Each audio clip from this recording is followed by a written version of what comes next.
President, just to be clear, I mean, what's next? Is the threat of the bombing starting again? How realistic is that? I don't want to say that. I mean, I'd like to tell you. I'd like to say on a certain hour, a certain day, the bombing is going to start. I don't want to say that. I can only say that Iran, I can say this with very, very strong conviction, Iran will never have a nuclear weapon. Not going to happen. They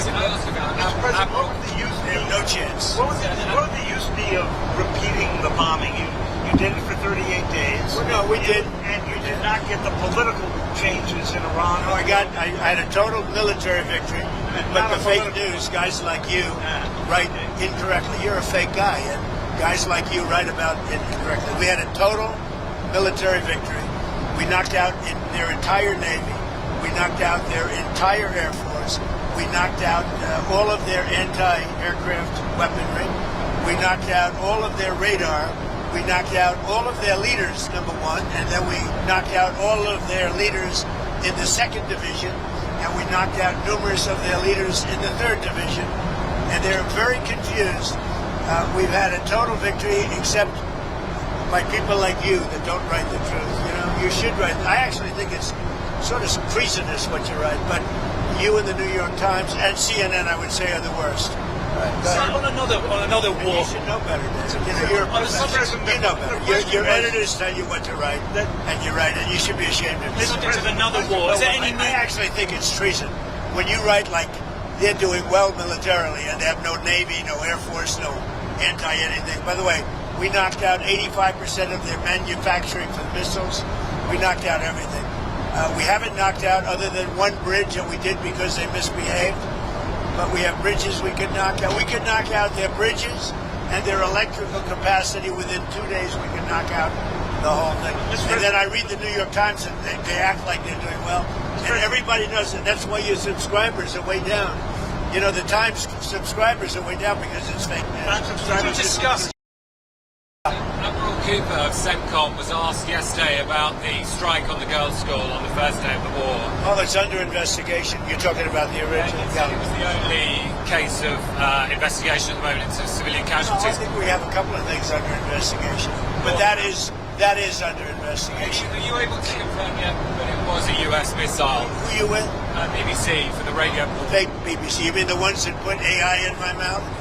The ones that gave me, that had me saying a statement that they now admit was not true? That the ones that put terrible words in my mouth and then had to admit that it was fake? The ones that are being sued now for $5 billion and don't know what to do? You're with BBC? They're another fake outfit. Yeah. About the deals in China? Sir, I know there'll be a lot of questions around the China trip, but just first on Iran, have you rejected the latest proposal from Iran, or where does that stand? Well, I looked at it, and if I don't like the first sentence, I just throw it away. What was the first sentence?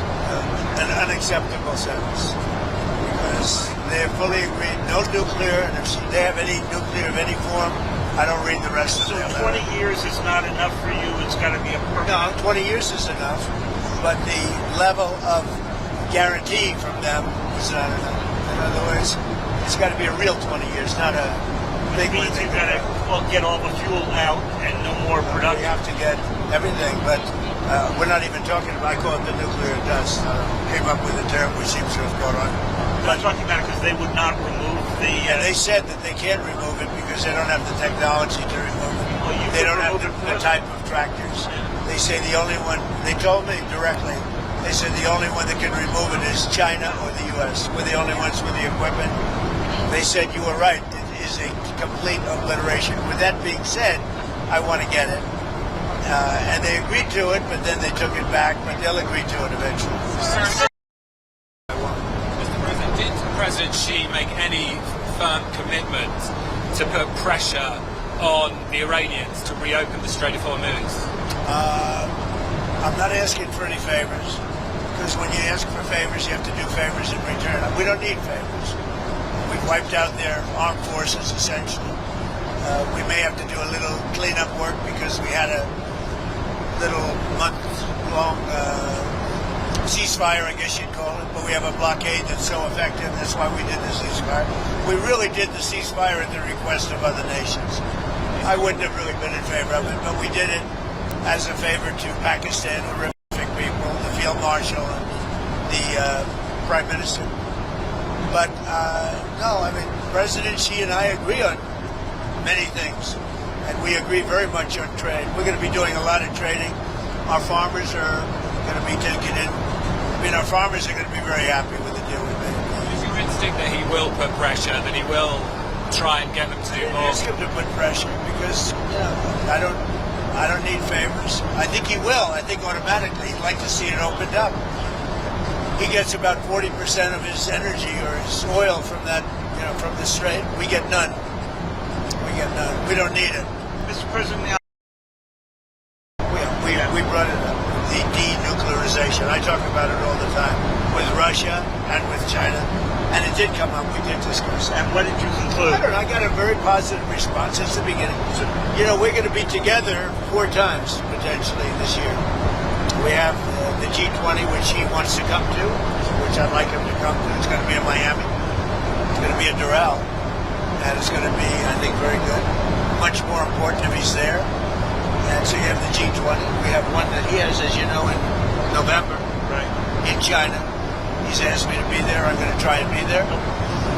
And then we have another one on September, I guess, 26th or 24th, when he's coming into the White House. I'm trying to understand what it is he committed to, if he committed anything. Well, I don't want to say anybody committed, but we have a very good understanding. So are you going to the move it? concept of denuclearization? Denuclearization or just an extension Well, of no, the a start? denuclearization. In other words, building down. And you bring Russia into it also.